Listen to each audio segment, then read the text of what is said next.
Well, it's my great pleasure to introduce tonight's WICN lecturer, Professor Byrne. Professor Byrne is a leading researcher in the field of reading development, and he currently holds a research chair in psychology, a position that he's held since 1997 at the University of New England in Armidale, Australia. Bryme obtained his earlier degrees, his undergraduate and master's degree in Sydney, but then went to another very nice country, Canada, to do his PhD. He completed his doctorate at McMaster University in experimental psychology under the supervision of Lee Brooks. Bryme then returned to Australia in 1972 and took up an academic post at the University of New England, where he continues to work still today. Now, he made very important contributions, certainly to the field of reading development. He carried out many investigations of early literacy, all from a psycholinguistic perspective. And he looked at development both in typically developing children and in children who were at risk of having reading difficulties or dyslexia. And these studies included both smaller and some large-scale interventions, many of which have been published in scholarly journals. But much of this work was synthesized in his monograph, which is a book called The Foundation of Literacy, The Child's Acquisition of the Alphabetic Principle. And this book really is a very high-impact publication in the field of reading development, and it was one of the first works to really highlight and underpin empirically the important roles of phoneme awareness and letter knowledge in shaping alphabetic literacy development. And I dare say that this book is now on the shelf of every self-respecting reading researcher.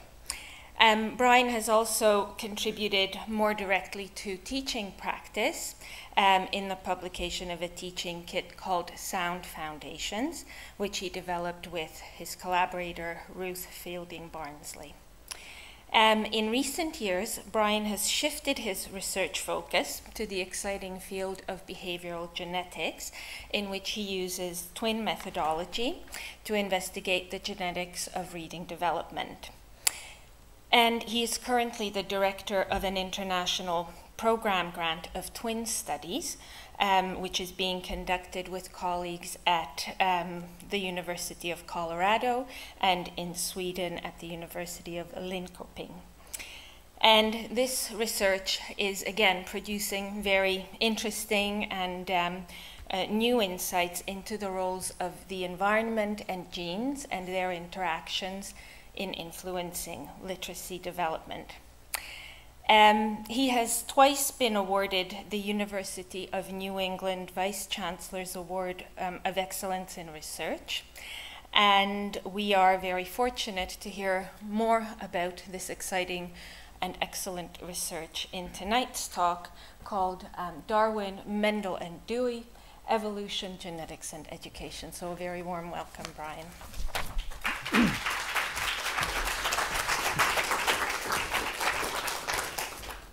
Thank you, Marketa.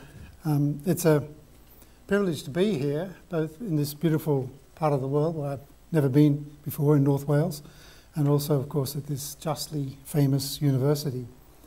The talk I'm giving today is this rather broad brush consideration of these related topics.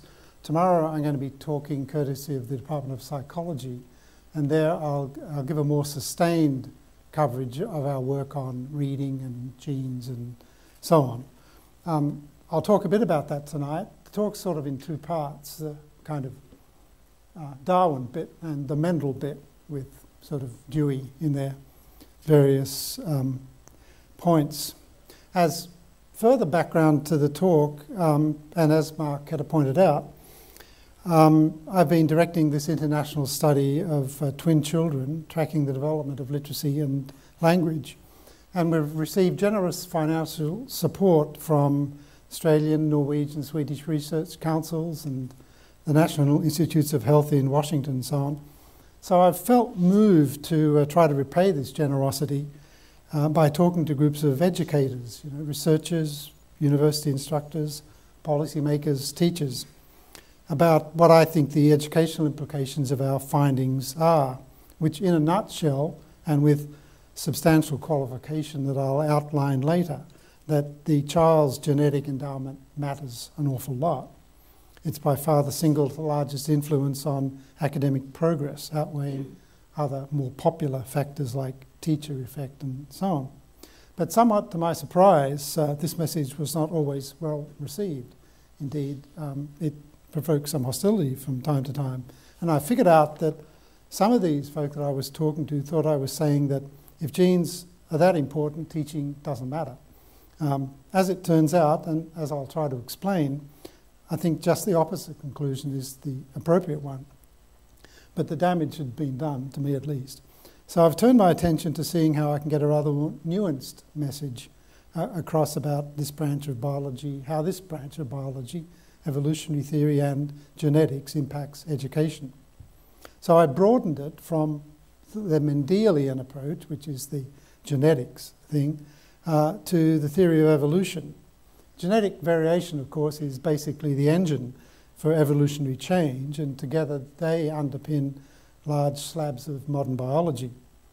But evolutionary thinking has begun to spread outside conventional biology to the social sciences, like psychology and anthropology, economics, political science, even psychiatry. But to date, it hasn't had much of an effect on educational thinking, and perhaps it's time for some catch-up. So this presentation can be thought of, I think, as a kind of smorgasbord of ideas, a sampler of how long-standing issues in education, and some new ones, might be illuminated by theories of evolution and of genetic and environmental inheritance. The two pioneers, let me just slide this open.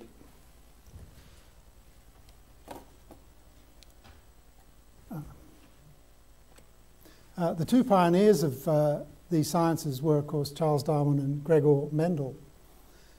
Their projection of their ideas into psychology, which began to take shape about 30 years ago, at least the evolutionary side, concerns itself with things like how humans are different from other animals, and what the evolutionary advantages of these differences might be, and how humans' ways of thinking might advantage them in terms of survival and so on. Behaviour genetics concerns itself with where differences amongst humans spring from, and how much of these differences can be sheeted home to genetic differences and how much to the environment. So in its manifestation in psychology, these sort of twin branches of science, the difference is captured by this quote from a standard textbook, a very good textbook on behaviour genetics, that evolutionary psychology seeks to understand the adaptive value of universal aspects of human behaviour. Behavioural genetics research, which typically focuses on differences amongst individuals within a species. And I think that the distinction in psychology has its counterpart in education. Think about educational research, for example. Some researchers ask the question, how can this or that subject best be taught? Should students learning a second language be sort of thrown in at the deep end, or should they be explicitly taught the grammar and the vocabulary and the pronunciation, so on? Should reading be taught by whole language methods or phonics methods, and so on? The sort of assumption there is that children's minds are pretty much undifferentiated, and that what works for one child is going to work for the other. And then the question is, how best can this particular material be packaged? Other researchers, in contrast, bother themselves with the question, why is it that when faced with the same curriculum, taught roughly equally well, and so on, some children prosper and some children falter? Do the differences in response stem from native ability, the genes, from different prior experiences, different levels of family support, maybe good versus not so good teaching and so on? Now that distinction is sort of an oversimplified one, if only for the fact that some researchers are interested in the question of whether some methods might work better for some children and other methods for other types of children. But the distinction does capture something of the different missions of the two approaches, different missions that reflect an emphasis on humans as a single species and on humans as differentiated members of the same species. Both, of course, I think, have their place. So, to Charles Darwin and his legacy for psychology and education. I'm going to present this as a series of ideas in acknowledgement of the fact that some are pretty speculative and some are very hard to falsify, which is the hallmark of very bad science, and an occasional criticism of applying evolutionary thinking outside of strict biology. But that's not going to stop me. I'm going to break all the rules. A lot of the ideas here aren't original. I'll acknowledge them as they come along. They're not tightly linked either, more like a kind of random set of illustrations of possible benefits of thinking about education in evolutionary terms.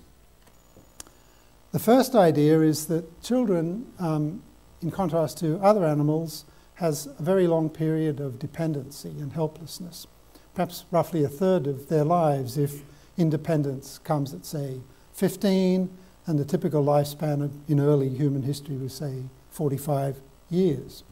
Now, during childhood, of course, children are much more vulnerable to predators, injuries, starvation, and also there's a cost to parents. There's an investment in looking after the kids compared to what would be the case if they were off your hands at, say, 5, as puppies might be.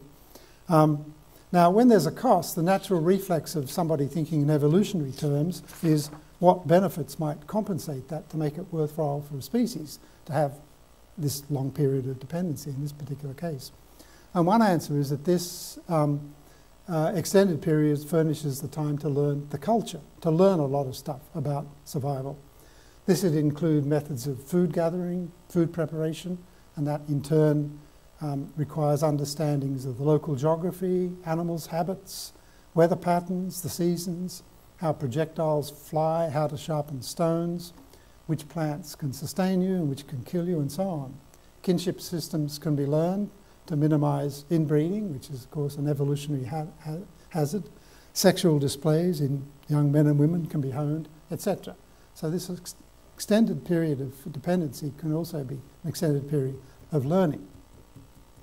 So under this scenario, these benefits, we propose, Bjorklund and Blasi that is, come mainly in the form of the increased opportunity to learn the social rules and norms of the individual's group. As the contents and complexity of culture increased, each generation had more to learn than the previous generation about dealing with their physical and social environments. So that's the benefit. There's another more or less related idea in favour of instruction that's going to make it work. And this is an idea from Richard Dawkins. Theoretically, he said, children might learn from from personal experience not to go too near a cliff edge, not to eat untried red berries, not to swim the crocodile-infested waters of the Limpopo.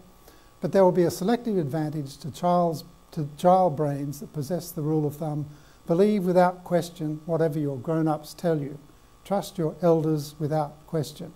This will generally be a valuable rule for a child. Natural selection will build child brains with a tendency to believe whatever their parents and elders tell them. And in a complementary idea, Locke and Bogan, who wrote an excellent paper in Behavioural and Brain Sciences about language acquisition in the social context, point out that the better informed young would be more likely to survive into adulthood, passing on to their own offspring genes associated with this improved system of communication. So the idea here is that not only do we have children equipped to believe and to learn, but elders equipped to impart knowledge truthfully, because it's in the benefit of the genes that they've given to their children. But we have a question, how much do children actually want to learn? They're going to learn, they're at the right age, the elders are going to tell them, on the whole, the truth, but how much do they actually want to learn?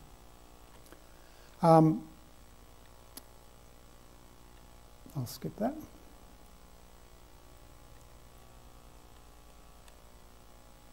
Because this is more or less summarising what I've said. But I'll just focus on this for a moment. These evolved tendencies, both in parents and children, make childhood the prime time to do education. And it's not burdened by deceit on the part of the elders, and for elders read teachers, I think, nor scepticism on the part of children. But if scepticism isn't a problem, maybe motivation might be. Dewey, and this is my only reference to him, the eminent educational thinker and so on, used some unfortunate language in expressing this idea, maybe even unfortunate for 1916, but he drew the distinction between the education which everyone gets from living with others, the kind of thing Dawkins was talking about, and the deliberate educating of the young. Savage groups, he said, have no special devices, materials or institutions for teaching. To savages, it would seem preposterous to seek out a place where nothing but learning was going on in order that one might learn. Then he says, as civilization advances, the gap between the capacities of the young and the concerns of the adults widen. But he's referring to two sorts of education, what you might call a fairly natural education that's true of every society, and specialised education that's true of just some, of course, ours. David Geary, who is a psychologist who, to my mind, has made the most sustained contribution to thinking about education from an evolutionary point of view, adds to this issue of motivation, which is what this is turning into, by pointing out that a mind tuned by evolution to learn stuff will want to solve problems of food provision and mate selection. And then he goes on about folk theories, to which we'll return, and maybe not much more. So there you are on the savannas of Africa, early in humans' history, extremely attractive places, as those of you who've been there will know. But in the long run, or the short run, there's just a limited amount to learn there. It's not the kind of thing, I suggest, not the array of material that's going to take you 6 hours a day, 5 days a week, 42 weeks a year, for 12 years to learn. You're going to learn about preservation of food, etc., that list of things that I gave earlier. So maybe what we've got on our hands is a kind of an issue of motivation. And I'll come back to that later. But maybe if your child doesn't want to get up and go to school every single day of their life, it may not be that they're kind of weird or unnatural. They may just be right up against human nature and the circumstances in which humans evolved. Here I've got some data at last. I've been suggesting that scepticism isn't a problem on the part of children, but motivation might be. So I scanned the Journal of Educational Psychology for 3 years and counted up the number of articles to do with motivation, classroom engagement, and so on. And that turned out to be a bit over 10% of the articles. And I looked for ones that would have something like skepticism or disbelief or trying to persuade children that things are true or something like that in the title, and I didn't find any at all.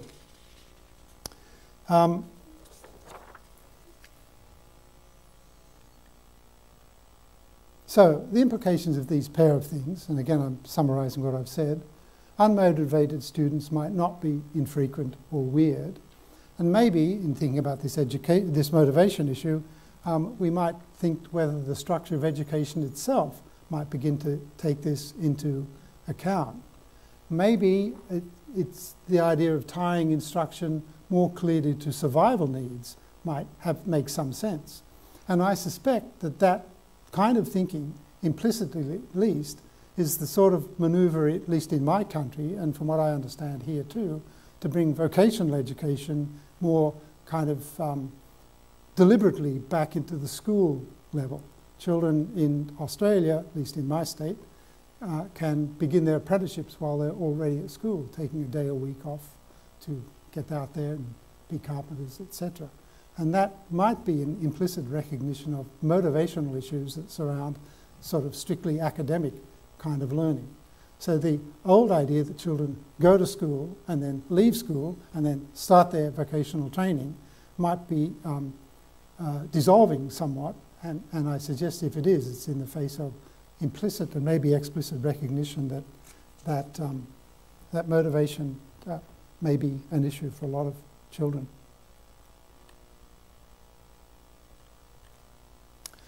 However, we might have a problem on our hands getting now bouncing around a little bit back to scepticism. We don't want children to go on believing every elder forever.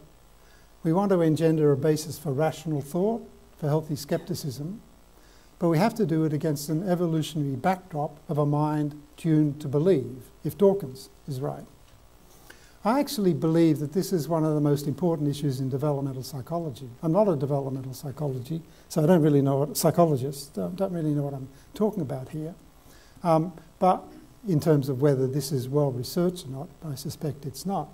But there are many, many ideas and ideologies out there, not all of them benign, and it would be nice to help equip children to evaluate them rather than necessarily developing an unflinching commitment to one or other that stays with them their whole life. As far as I'm aware, as I've said, this is an under-researched topic in developmental psychology, and it would be nice, I think, if that could change. We've given a bit of thought to it, my group, and as a small contribution, we suggest that some degree of scepticism is going to arise naturally as long as children aren't shielded from contrary viewpoints. My colleague, Drew Clensos, philosopher and mathematician, suggests that conflicting information is the starting point, and he's further suggested that we might be able to capture the process in Bayesian terms, as in this example. Now, I won't go into the kind of Bayesian calculations, because I don't know how to, but within psychology these days there's a lot of interest in Bayesian probability theory, not just as a way of deciding whether experiments work and so on, but as trying to capture reasoning and thought processes in people.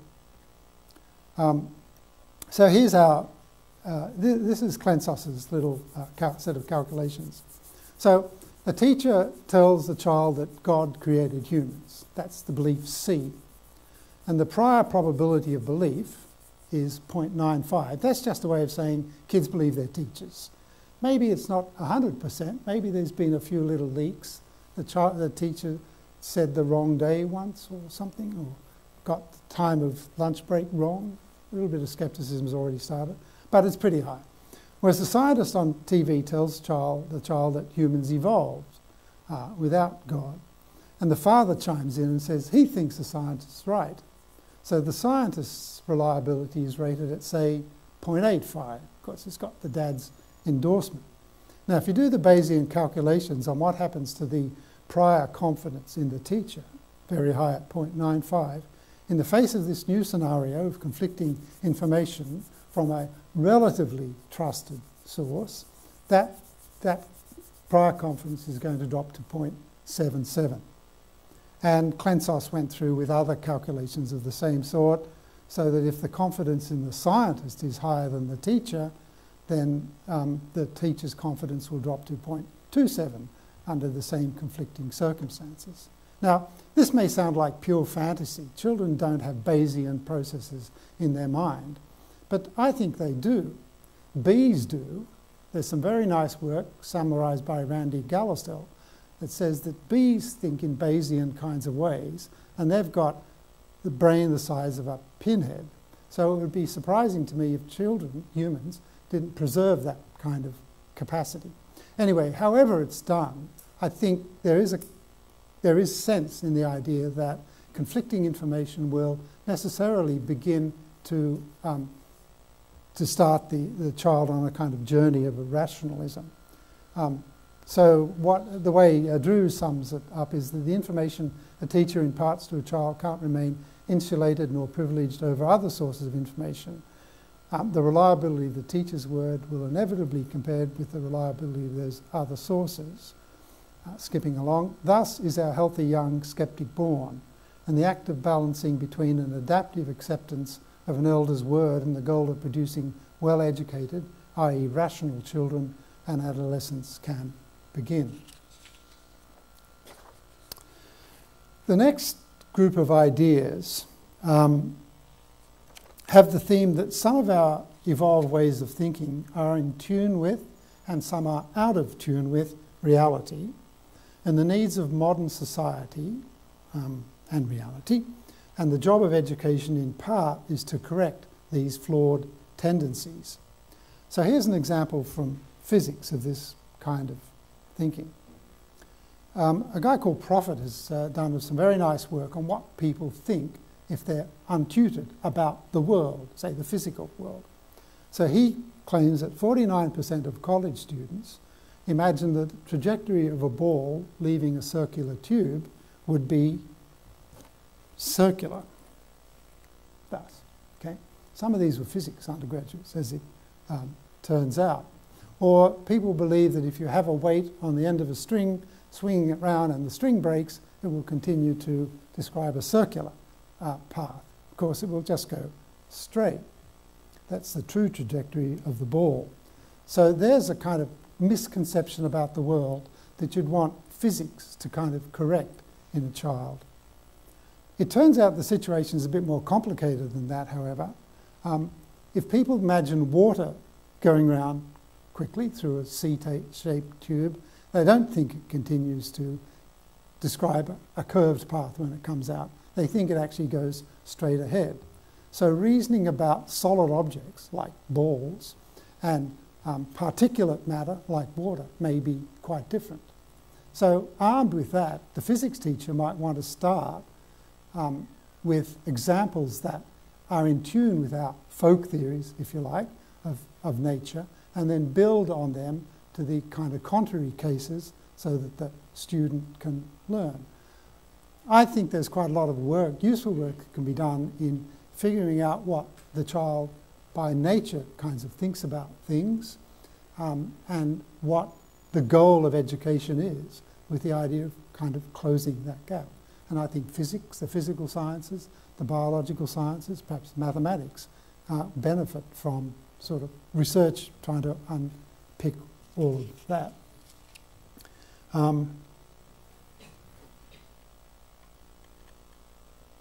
Prophet sums up his work by saying naive conceptions about how the world works appear to be simplistic, that's true, but inconsistent and situation specific. So you need the basic work to find out how children start out in a particular subject matter in contrast to where they've got to end up. So let's take another example of a kind of a natural way of thinking. There are many well-documented failures of reasoning that confirm that modern education can be thought of needing to correct them. Here's one from people's use of statistics. In 1995, the UK National Committee on Safety of Medicines reported that third-generation contraceptive pill doubled the chances of a woman developing life-threatening clots. It's a 100% increase. The decline in abortion rates suddenly reversed and as women stopped taking the pill. In fact, the rate of life-threatening clots increased from 1 in 7,000 to 2 in 7,000. Certainly a relative rise of 100%, but an absolute rise of just 1 in 7,000. So the cost to the NHS was estimated at 46 million, and the clots increased anyway as a result of extra pregnancies and abortions. And these kinds of health statistics and the use that's made of them, or misuse that's made of them, has been documented very nicely by psychologist Giga Renza in an article in the journal Psychological Science in the Public Interest, and it really repays Reading. Now, it's the question is, where does this kind of bias come from? Is this like our natural way of thinking?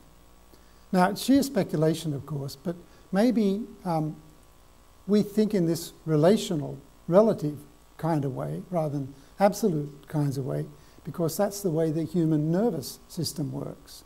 It may be more natural to think in terms of relations than absolutes.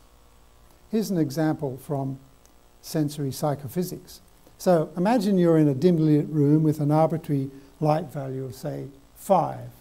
And someone adds light to the room to the value of, say, 1 energy units. That's a noticeable difference. But now imagine that you're in a brightly lit room with an energy value of arbitrary energy value that I'll just make up of 10. Someone adds 1 unit of light to that. It's not a noticeable difference. You might need to add 3 units of light to be noticeable. Now, it's probably a stretch to go from this relativistic way that the human nervous system works in judging the sensory world. It works on proportions rather than absolute changes, up to how people reason about things. But that's the kind of nervous system we've got. So it's not implausible that that way of working projects into kind of higher level thinking to make it more natural and easier for us to think about relations and proportions than to think about absolute changes.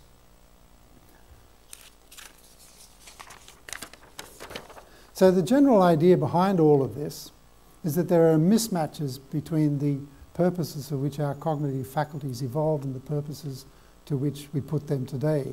I have an example there about written and spoken language and why written language is spoken language is part of our natural evolved capacities, but written language is a cultural creation on top of that, and that projects into ideas about teaching of reading and so on. But I won't delay us with that. I can talk more about that tomorrow. That's just a kind of an example of this. So what Pinker suggests is that a high priority, he thinks, should be given to economics, evolutionary biology, and probability and statistics in any high school or college curriculum. What he's trying to do now is to take these ideas about a mismatch between our natural minds and what we kind of need to know in modern society and think about the consequences, not for how to teach physics or reading, but the design of the curriculum overall. He says, unfortunately, most curricula have barely changed since medieval times and are barely changeable because no one wants to be the Philistine who seems to be saying that it's unimportant to learn a foreign language or English literature or trigonometry or the classics or the kings and queens of England. But there are only 24 hours in a day, and a decision to teach one subject is a decision not to teach another. The question isn't whether an educated person should know the classics, but whether it's more important for an educated person to know the classics than to know elementary economics. In a world whose complexities are constantly challenging our intuitions, these trade-offs cannot be responsibly be avoided. Now, I don't want to defend Pinker's particular choice of things that ought to be at the top of the priority list, but I think he raises an important point that there has to be a priority list, and one way to think about that priority list is the things that need most changing, because there's the biggest gap between our evolved ways of thinking and the needs of sort of modern society.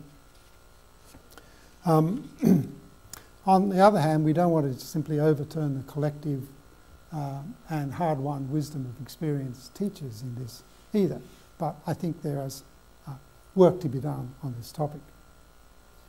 So let's turn to Mendel.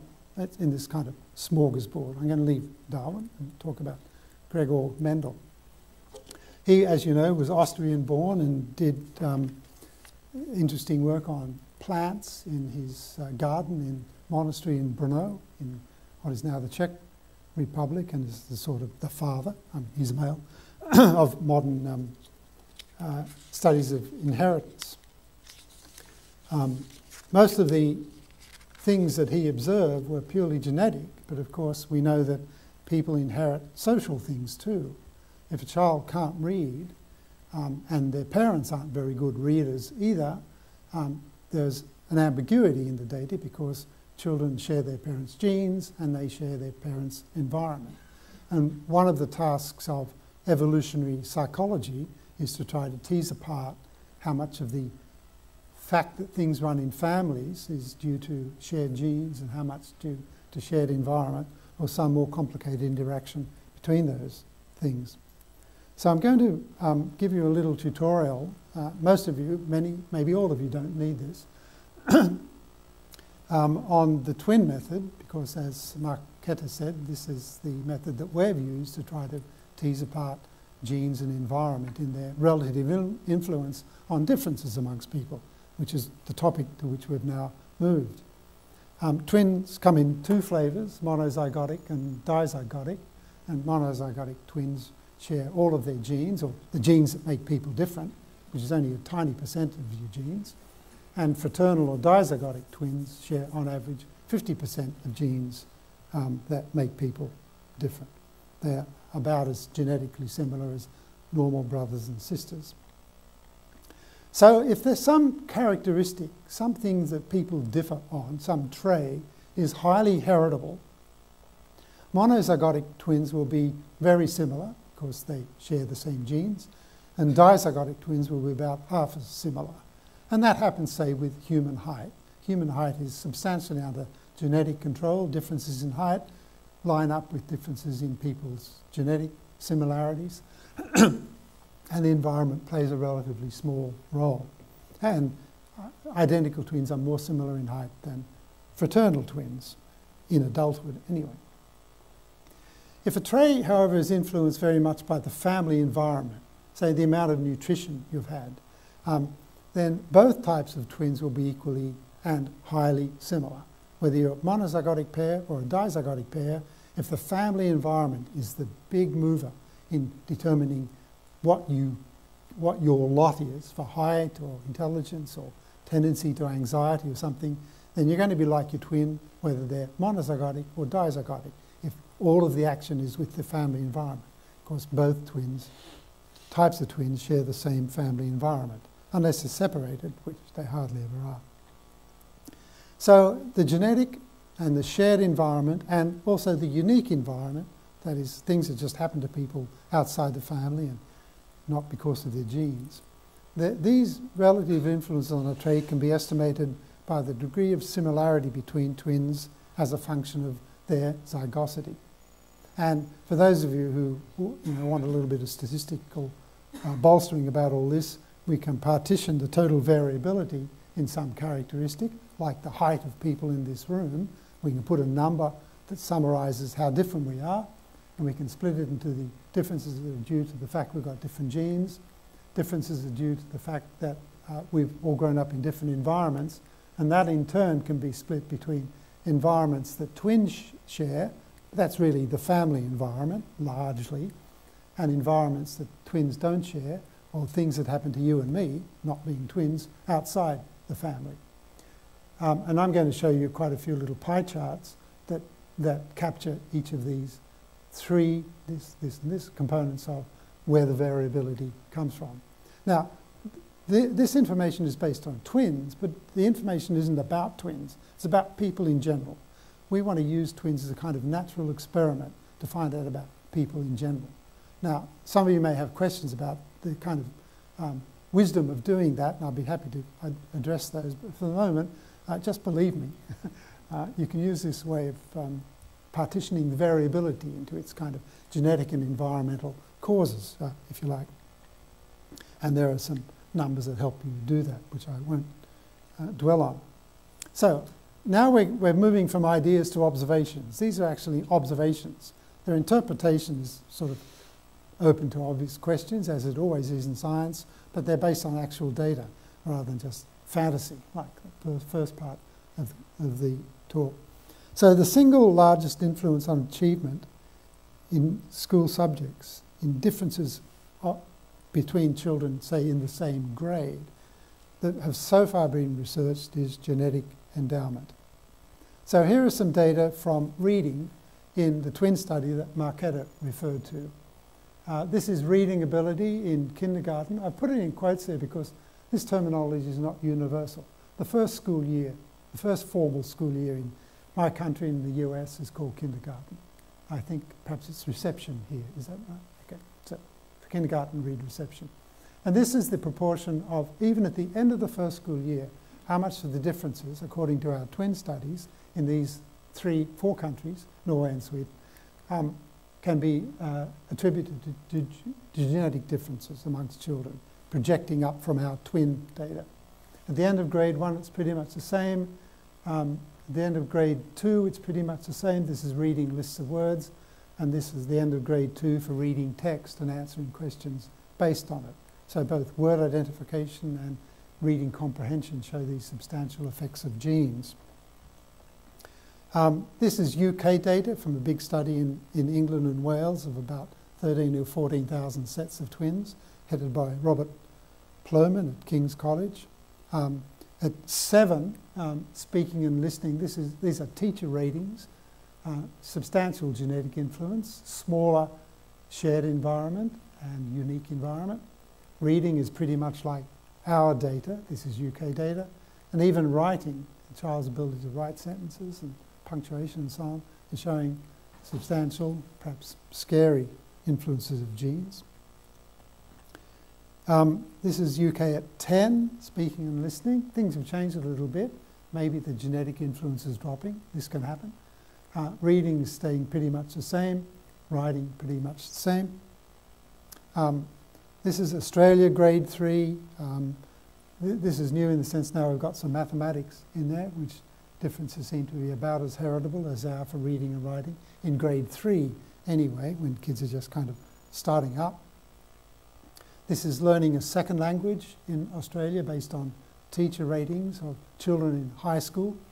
And there's now published data from that UK study showing a fairly similar size effect. This is mathematics and science at 7 and 10 based on UK national curriculum ratings. The same kind of persistent picture of very substantial genetic influence on differences amongst children at the same age and in the same grade. Again, you get some changes. This can just be the sample and so on, but these are big samples, so there may be something seriously interesting going on here, that the genetic influence is dropping when children get into the upper elementary levels, and maybe in high school it's going to drop even further, and we can make what we want out of that. And those of you interested in science education may have views about why it might change from 7 to 10. So the implications of this fairly uniform pattern, not completely, but fairly uniform pattern, is that genetic endowment matters. As uncomfortable as it makes some people feel, that's the case in determining differences, where differences amongst children are coming from. And so educational practice and policy, I think, just really needs to bear this fact in mind. Let me give you some examples of how it might kind of work its way into everyday educational thinking. Attributing responsibility to reading disability. I've met mothers, actually, who carried a considerable burden of guilt that their child wasn't reading very well. Teachers had actually told them it was because they hadn't read to the child properly when they were 3. The more likely story is that the child is genetically underendowed for whatever it is it takes to learn to read. So these mothers, who happened to be doing my course, were quite relieved to think it might not be their fault in an environmental sense, although I guess you could say it's their fault in a genetic sense. But in any case, learning disabilities in a variety of subjects, however you want to classify disability, whether it's just the bottom of a regular distribution or a separate group of children or whatever, probably have got a fair bit to do with the child's genetic endowment, which is both something of a relief and something of a challenge for people. School league tables, starting today we have a new Prime Minister in Australia, Julia Gillard, who up until last night was the Deputy Prime Minister and Minister for Education, and she has introduced league tables into Australia where schools can be compared on the basis of their overall standing on a variety of subjects. And I'm not sure whether they're in place here or not, but if they are, they're probably controversial like they are in Australia. I'll show you in a moment why that seems to me to be a bad policy. Teacher rewards. If teachers have, because of where the children come from, a group of children who are struggling because their genetic endowment for the particular subject does not match other children's, and if you build rewards, financial and promotion rewards, into teachers' success with children, at the very least, the genetic endowment of the children that they're working with ought to be taken into account. The net effect of in Colorado, which happens to be a US state that I know a little bit about because my colleagues work there, the state of Colorado has just passed into law that if teachers don't get improvements from their children above the national averages for 3 years in a row, they can be fired or their pay can be docked. And the net effect of that is exactly the opposite of what you want. You want your best teachers in the most challenging schools, and this is going to drive the best teachers, the ones who want to get their money, to easier teaching schools. Well, that's just a random, not quite random, very sketchy account of what might the educational consequences of this, and there's a lot of debate and interesting ideas here, of course, and so on. So I'm being rather too brief, but you can probably get a feel for why I think this sort of rather impressive data about genetic endowment ought to be part of thinking in policy and practice.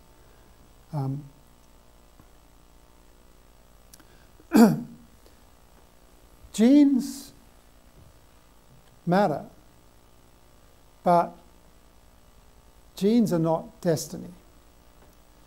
Now, this is an extremely important point. They're not destiny in two important ways. One is that in none of the subjects that I showed you where there's data available from schools in the UK and Australia and the US, in none of them is genes the whole story. They're only source of variability amongst children. The environment matters as well. Okay, that's one sense. But there's another sense in which genes aren't destiny either. So here's a little thought experiment. We haven't run this experiment, and I think we'd have trouble doing it. But imagine that you mandated that no child should drink Coca-Cola. And imagine that you discovered that afterwards the reading ability of the children all went up. I actually once paraded this thought experiment in Disneyland, actually at a conference in Disneyland, which I thought was very brave of me. What's happened here is that now that we've changed the children's nutritional regimen and they've all become good readers, the children who previously were at the bottom of the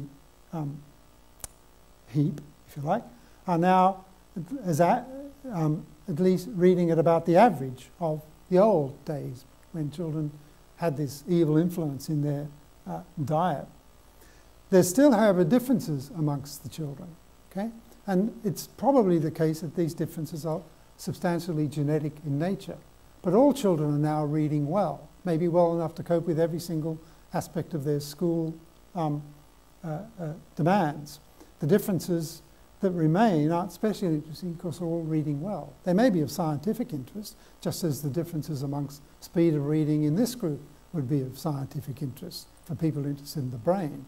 But in terms of practical things, you're all here, you all have something to do with the university, you graduates have doctorates and so on. So these differences don't matter. So maybe an emphasis on getting the curriculum right will shift all children up. So teachers shouldn't give up on designing the right curriculum for the child's mind.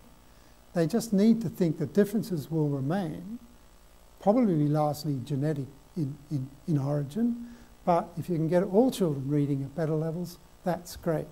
So that's why at the beginning I said I think teachers who take the impression, and educational researchers who take away the impression that if genes are so important they might as well give up, are just wrong.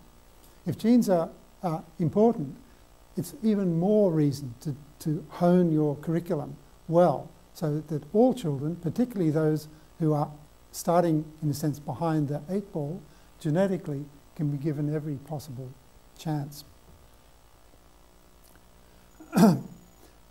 this is just repeating data that I've shown you already. The school environment, shared environment in a twin study includes the home and the school. And we want to project from the twin study to children in general. And the effects of shared environment have ranged from almost zero to quite modest in most of those bits of data I've shown you. This is children, this is the shared environment part of the pie, the variance that's attributable to what's happening in the home. In grade 2, it's quite small in reading. In maths, it's a bit bigger. Here's second language acquisition in high school children in Australia. This surprised me. I thought the home environment would be extremely important for learning a second language. Although we've taken out the children who already speak that second language. This is really learning language from scratch. So that means that the politicians and others who say it's all going to happen in the home and that all we've got to do is get people reading a lot more to their children and all reading problems will disappear are probably just plain wrong. It can't hurt, and reading to kids is a lovely thing. And we've all done it, those of us who had children. It's delightful. But it's not a huge source of differences in children once they've been in school for a while, which I think is actually quite good. We don't want children coming from homes where reading is not valued, suffering in school for that very reason. We want to be able to make school make a difference, more of a level playing field, in my view. So I've talked about school environment, and by the way, one implication of this is that things like school level policies of financing and so on are not making the kind of differences amongst children that they're often cast to be making. Most of the differences amongst children are coming with the child to the school with their genes. But what about individual teachers? What sort of difference do they make? Schools as a whole may not, but maybe individual teachers are really important. And we've all, I'm sure, got experiences of a teacher who made a difference to our life in terms of sparking an interest in a subject or persuading us to persist with something when we were flagging and so on. So personally, these are often very real sorts of effects. And lots of people in the media think that. So in Newsweek a couple of years ago now, but there's been repeats of this kind of thing, author says anyone with an ounce of brains knows what must be done. It's time to move from identifying failing schools to identifying failing teachers. And an previous Minister for Education in my state of New South Wales accepted the claim that 40% of the variation in student performance is a result of teacher quality. And that's a heavy burden to place on teachers. And if it's correct, we need to do lots of things. But if it's not correct, we need to maybe stop going quite so hard on teachers, as at least the media in my country does. So what we did for this is the following. We thought if teachers make a really big difference to how well a child is doing, then if you take identical twins and they're in separate classes, they ought to be fairly different. Less different than if they have the same teacher. The degree to which teachers have an impact on a child's progression should lower the relationship between monozygotic twins if they're in separate classes. That was our methodology. So we computed what's called correlation coefficients, and I know most people in the room will know what they mean. If you don't, the maximum number is 1. If the twins line up perfectly, so the twin 1 is a really good reader and that twins pair is an excellent reader, and twin 100 is a terrible reader and that twins pair is also the same terrible reader. If they line up perfectly like that, that number is going to be 1. Well, this number is pretty close to 1. It's quite high. That's because they're monozygotic twins and genes matter. And we've done this with dizygotic twins, and we get the same overall picture. So here are the kids in kindergarten, grade 1 and grade 2, who share the same teacher, and here are the children who have different teachers across those years. And the average difference is 0.08, and take my word for it, that can be turned directly into an idea known as the proportion of variance accounted for. So in this view, in contradiction to what Mr. Della Bosco believed, that said that 40% of the variation in student performance is a result of teacher quality, we want to suggest that at maximum 8% is due to teacher quality. And it's probably less than that because things go on in the classroom that affect the classroom average other than what the teacher does. There's classroom dynamics, classroom climate, as some educational researchers refer to it. So we suggest this 8% is, on the whole, on the average, a maximum kind of figure for the effect of individual teachers on a child's progression, relative progression. Now, these are based on 2,000 children. And mass data like that can mask individual effectiveness or lack of effectiveness of particular teachers. We don't want to claim teachers aren't important in this relative sense. But in terms of the public debate and things, the policy decisions made on ideas of big differences amongst teacher quality, we don't think at this kind of group level that the evidence is there. Now, 8% of the variance is not trivial, but it's not the kind of numbers that are often touted in the media and in parliamentary so-called debates. So I've said that. And I've almost finished my data, therefore the talk. Educational systems modify heritability. You may be inclined to think, well, genes are genes, and if you got them, that's the end of the story, and if you estimate the heritability of something, that's a number that sort of applies maybe universally. But another really important thing to bear in mind is that heritability estimates depend on where the estimates are made. So here is reading performance at the end of kindergarten in Australia, the United States, and Scandinavia. And you can see that in Norway and Sweden, the heritability of reading at the end of kindergarten is pretty modest, maybe 30%, compared to over 75% in Australia.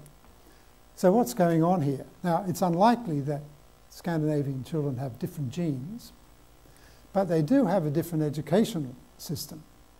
In kindergarten in Scandinavia, and those of you who are Scandinavian or who live or work there will know this, but maybe you can sort of correct or amplify what I'm saying.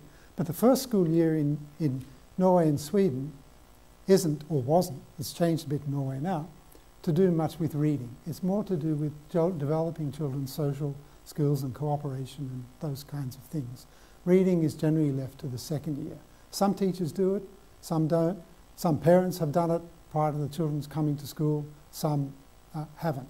So whether a child is reading at the end of the first year of kindergarten in Norway and Sweden depends pretty much on what's happened to them. And what happens to one twin happens to the other twin. Of course, the policy there is to have all the twins members of the same pair in the same class. But since reading isn't pressed on the child there, most of the differences are due to whatever the teacher decides to do. No. At the end of grade 1, these numbers come into line across the 3 countries. In Australia, in contrast to Scandinavia, we go in really hard with the children right from the beginning. 35% of the week is mandated to be devoted to literacy instruction. There are milestones in the state organised curriculum to be reached in various months and so on. So it's both intensive and extensive. And under those circumstances, you're really pressing on the child's genetic endowment. They've all got the same intense literacy environment. They're being hothoused for literacy. America sits in between, and in the state of Colorado, children go to kindergarten only half of each day, and there is no centralised curriculum, state-centralised curriculum. So in terms of the kind of intensity of the curriculum, it sits pretty much between Scandinavia and Australia, and lo and behold, that's where the genetic influence sits as well. So intensive early reading instruction seriously engages genetic endowment. And I think that's got interesting consequences as well. So let's say you go to school in Australia at 5 or 4, as you do here, and you're struggling at reading because you come with an unfortunate hand in the genetic deck. Is it likely that a child of 4 or 5 is going to be more permanently, in a sense, damaged by failure than a child of 6 or 7? Can an older child, a Scandinavian child, cope better with being bewildered by what this reading stuff's all about than a child of 4? Now, I don't know the answer to that, but I think it's a worthwhile question to ask.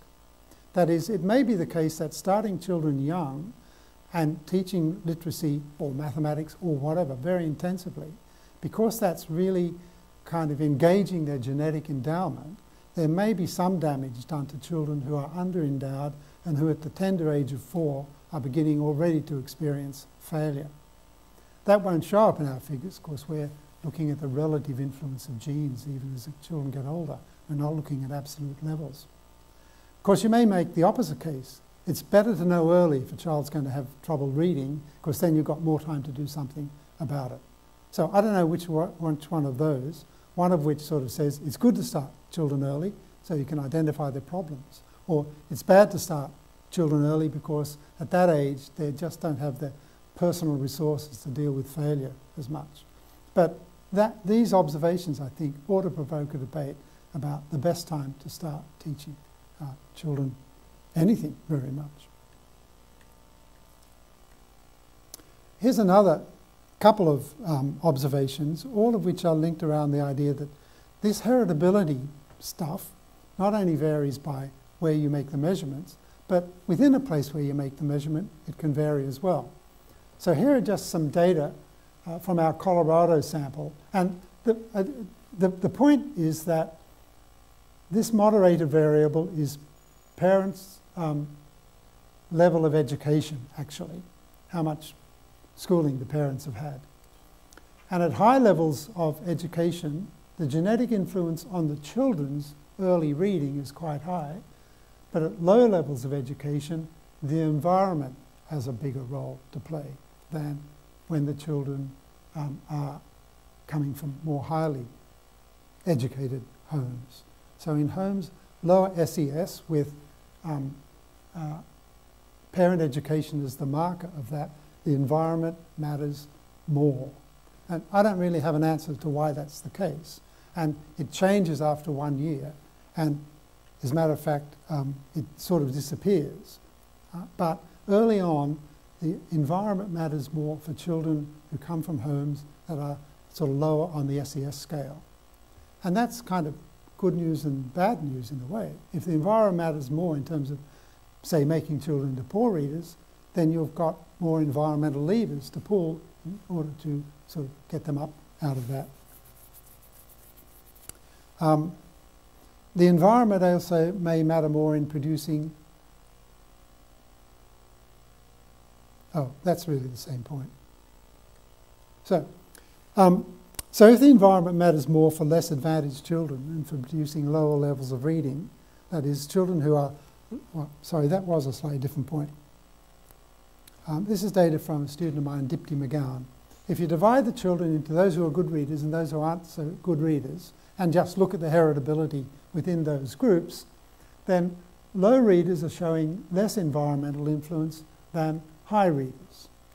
Put another way, there are more paths to becoming a bad reader than just your genes.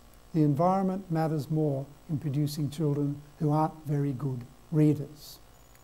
And it matters less for children who turn out to be very good readers. There it's the genes that are doing it. So in other words, we've got children down here who are genetically well endowed, but nevertheless reading at low levels. So the environment can, in a sense, overwrite genetic endowment. And that's been shown true for IQ. Turkheimer has data on showing that children from low SES levels, which is a different thing to ability, but related, have a much lower heritability than children from high SES levels for this global measure of IQ. Now, it's hard to get your head around what all of this means, but it's a persistent enough theme in these heritability studies that both heritability changes with overall level of ability and it changes with the social environment to kind of make it important to get our heads around exactly what it means. But one thing I think that it does mean is that if the environment is more to blame for low levels of reading ability, then if you can understand what the environmental forces are, you can counteract them with other environmental forces. I think on the whole, it's sort of good news more than it's bad news. So, so I've just about finished. So I hope you can see that far from being displaced by evidence collected within this genetically sensitive research design about early literacy and other academic subjects, teachers should recognise the potential for, and more importantly, the need for well-crafted curriculum delivered with skill and patience. Teaching, to me, is a very high art, and nothing that shows that children are under the influence of the genetic hand that they're dealt in any way detracts, I think. In fact, it enhances the need for dedicated and well-trained practitioners. So this is a quote from Steve Pinker, who says that any theory of education must be based on a theory of human nature. I hope you can see that knowing about the kinds of minds that children have and the ways that children and others differ from each other is a sound base for some useful thoughts about the educational process. Thanks.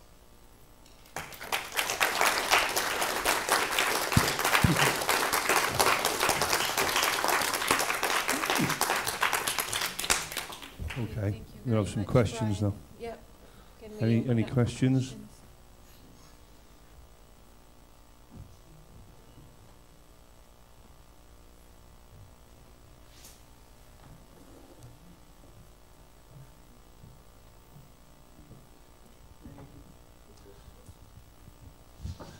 I'm just wondering how much you said earlier about the curriculum should have more statistics and things like that. How much are politicians such as your new Prime Minister beguiled by the late woebegone effect, where all the children are above average? Yes, I think they are in, first of all, they are in a technical sense, in the sense that, and this is perhaps clearer in the United States than No Child Left Behind sort of legislation, where the assumption is that all children should be above average by, their words for it is not above average, but at grade level. And so I think that they technically are unsophisticated in that sense, because it's all, anyway, for obvious reasons. I think, well, it's cynical, I suppose, but I think politicians are beguiled by whatever beguiles some of the newspapers that feed off people's sense of indignation. And I think they're prey to these kinds of fads, and they're prey, I think, to a very widespread view that environment matters more than we think it does for determining differences amongst people. With all those qualifications I added about, they're about differences, not averages and so on, I think the general view out there is that the environment matters an awful lot. That's why it's better to send the whole of England to school at 4 than 5, because you'll get a jump start on all those other countries and so on. So if that's part of what you have in mind in asking the question, I think politicians are prone to a very, what you might call, standard social science model of human behaviour that is pushed around pretty easily by the environment, and therefore the environment is where you change things. Of course, it's true, the environment's the only thing we've got any control over, and so on, but I think it's kind of a question of getting the balance. And I think Gillard, for example, if I can extrapolate from my interactions with her, because I wrote to her about this last year, I don't think she realises, if we can come back to league tables for the moment, sorry, I'm digressing a bit here, but the problem with league tables is it shows there are differences amongst schools. In Australia, they try to kind of, in a sense, compensate by talking about like schools, so they try to judge them in wealth or something like that. The problem with that is that differences among schools, and this is not just from our sort of research, but other high-quality educational research, if there are differences among schools in terms of averages, they largely come from the children, the clientele, if you like. Now that's an uncomfortable thought for many people, because given that schools track children from particular areas, they're largely geographical based, we're talking about a kind of geographical segregation of genetic ability for particular school subjects. And that is not something that politicians, vaguely of the left anyway, want to hear about. It happens to be the case, one of those uncomfortable facts about modern society, I think. But it's not something that a politician would want to be nailing their colours to the mast about. So my advice to her was, don't do this, or otherwise you'll have to own up to that. Well, she did it, but she's not owning up to that either, as far as I can tell. I mean, she's a smart woman, but so I think they are prone to this sort of particular thing and the kind of thinking that it represents. Of course, you have to deal with parental pressure too, don't you? I mean, you create a school with a lovely environment, spend lots of money in a poor district. The parents will immediately move to that area because of this marvellous school, and they are also more vocal to vote to other policies. That's right, that's right. It's, well, yes, there's a lot of politics and a lot of social stuff going on. All predicated, I think, on a distorted view of where these differences amongst schools come from. So I would predict, for example, that if you put a fancy school in what previously was a poor area, and if children didn't come in to that school from other areas, nothing much would change. It would change a bit, maybe 8% or something, but nothing much would change. But then, of course, parents will follow the so-called good schools. And the fact that there are good schools getting great results, people just overlook the fact that they're also getting kids who've got, parents who've got a lot of money because they're highly educated and themselves have been successful in education and so on. Now, I don't know whether I addressed your question there, whether I quite got your point. But anyway. I wondered, looking at the cross-cultural things, I'm wondering about variability as a variable in two ways.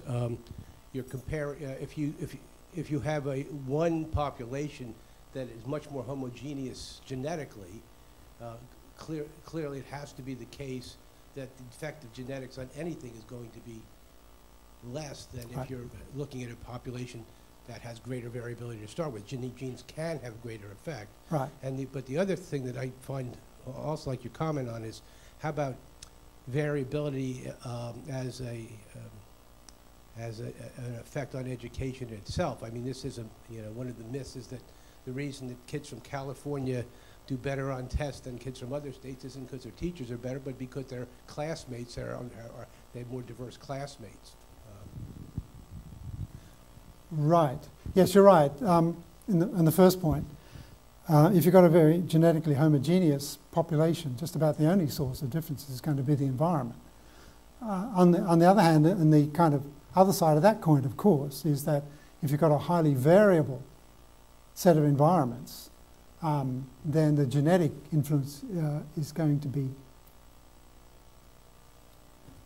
How have I got this wrong? In a highly varied environment, genes are going to matter less. So that, for example, we're about to start this twin study in Brazil, and I suspect we're going to get low estimates of heritability of reading in Brazil if we sample properly, if we get a broad cross-section of the Brazilian population. In Swaziland, where I visited once or twice, at least when we were there, maybe someone could correct me, there's no free education at all. So if children go to school, it's by the grace of their parents having enough money to send them at all levels. And if in turning that into twin studies, if if one twin goes, the other one will. So there, it's going to be whether they've had the opportunity or not. It's going to be all environment, even though it's probably well, as homogeneous genetically as any other environment. As far as California is concerned, which I'm not an expert on, we should ask me about Colorado, there are all sorts of dynamics about the classroom and so on. I don't think I can comment on sort of cultural diversity as a possible influence. But we know from genetic sort of studies that a lot of genetic mixing, outbreeding, if you like, will, for a trait that shows dominance, that will increase the prevalence of that trait. So one story about why IQ around the world is going up, the so-called Flynn effect, is that there's more interbreeding, and IQ is partly affected by genes that have a dominance effect. And it's the and it just follows from hybrid vigor kinds of ideas that IQ will go up when you've got more genetic mixing if the characteristic is under partial influence of dominance genes. And some people are arguing that that's why we have increases in autism rates, that there's more mixing of previously separated genetic groups, that autism is partly controlled by genes that have a dominance effect, and therefore it's rising. Now, I'm not an expert in autism, and other people say it's just we detect it more easily. The criteria have slackened for it and so on. But cultural diversity often means more genetic diversity, and that can have its own effect depending on the particular genetic mechanism for the characteristic in question. I had a question about the skepticism and the unskeptical child learning from their parents and elders. And I can see some plausibility in that, but then also there's the very small effects of the shared environment that you showed later on, and which kind of suggests that what the parents may be telling the kids isn't having a big effect on the children. So I'm wondering how you might reconcile those two things. Yeah, that's a good point. I never quite put the two halves of this talk together, and you asked me to do that. Let me see if I can think it through on my feet. These kinds of beliefs are content things, propositions. The world was created by God, the world was created by evolution, and so on. They're content things, and then they're not the kind of thing that you could easily turn into one of these studies, because they're not quantitative traits. They're just things that people believe or don't believe. So I guess what I'm saying is, in terms of quantitative traits like IQ, reading ability, mathematics ability, it's not a question of belief. It's a question of learning a trade, like learning how to read. So I've also did a sleight of hand there by attributing teachers to the role of elders as well, not just parents. So you could say that teachers are standing in for parents in terms of persuading children to learn to read. So if I can stumble my way out of this very good question, if I understand your question, how can we reconcile low shared environment effects from the idea that children have minds tuned to believe their parents? And I think one way to squeeze out of it is saying that when it comes to propositional stuff, this is the case. That's where the kind of elder process kicks in. When it comes to learning how to run fast or to read quickly or something, that's not a question of belief. That's learning kind of by doing sort of thing. How am I doing? It almost sounds like it's the funny situation where the children believe the stuff that's actually unimportant, what their parent. So, USA is the #1 country, you know, or whatever, then that they believe. But if it's something about, you know, you really should be considerate to others, or you should learn to read because it's important, then maybe those kinds of things aren't sinking in as well. It's sort of a funny, interesting, but you know, unexpected situation, I guess. Right. I suspect, however, that children who have trouble learning to believe, children who have trouble learning to read are not having trouble because they don't believe reading is important. I think that's a constant, and that's what they're going to get from their parents. But then they're up against their genetic endowment. They're up against the Mendelian bit of this talk. They believe because their parents told them it's good to learn to read, they go to school and they find it hard. So I think we can separate belief from learning how to do something. And I think the belief thing is going to be more of a constant because it's part of our evolved minds. But the ability to turn that into actual practice is going to be subject to sort of Mendelian genetics and environmental influences of a more minor sort and so on. So I'm happy. I think they're reconcilable ideas. Oh, okay. Okay, I think we have tea and coffee outside, so for any other questions that you might have for